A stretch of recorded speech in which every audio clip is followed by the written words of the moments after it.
Oh, she's wonderful child. Really strong, loving.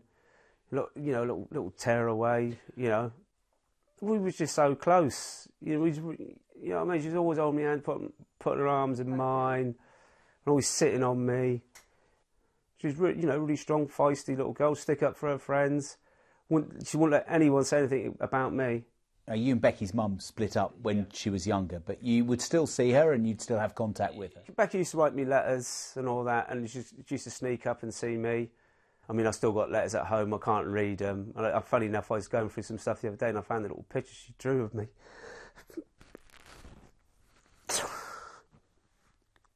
And I love Daddy.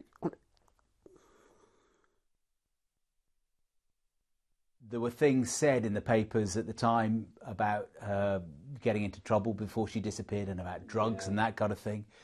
But you say that wasn't the whole story. No. We used to go on a pub on a Saturday, walk on the road arm in arm, we have a few beers and a laugh, and that, that's how I want her remembered. She was this demon, this drug abuser, what the media's come out with.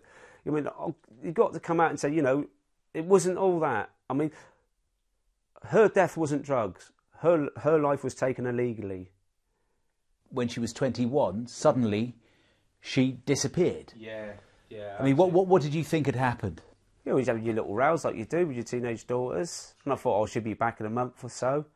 Those months turned into years that she wasn't around. Yeah. Did you ever think during that time the worst, that something terrible had happened? No, not at all, because, you was bumping into people into town, and they said they'd seen her and spoken to her and said, like, she's living in Bristol. And then last spring, a knock on the door from the police to tell you that a body found in a field, identified as Becky. Yeah. I mean, as a dad, tell me about that moment. Your world just falls apart and you can't explain to people how you feel. It's just a devastating effect. I'll never be the same person again. Absolutely never. Never again. You knew that the police had been taken to the body by Christopher Halliwell. Yeah. You then discover months later that evidence has to be disregarded and the case is dropped. How angry are you? They've made massive mistakes here. Massive mistakes.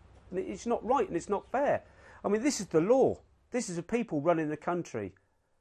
It seems to me, come to Swindon, commit a murder, you'll get away with it. And that's why I feel. I'll never put my trust in the police again. I got, go to my grave not knowing, who actually killed Rebecca Godden. And I'll never forgive him for it. Never. I've got to know whether he did it or he didn't do it.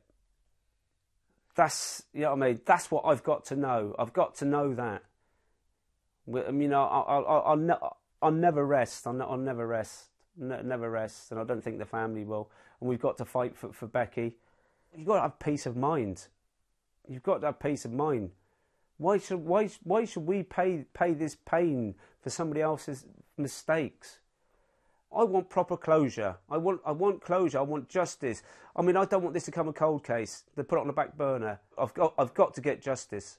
I really have.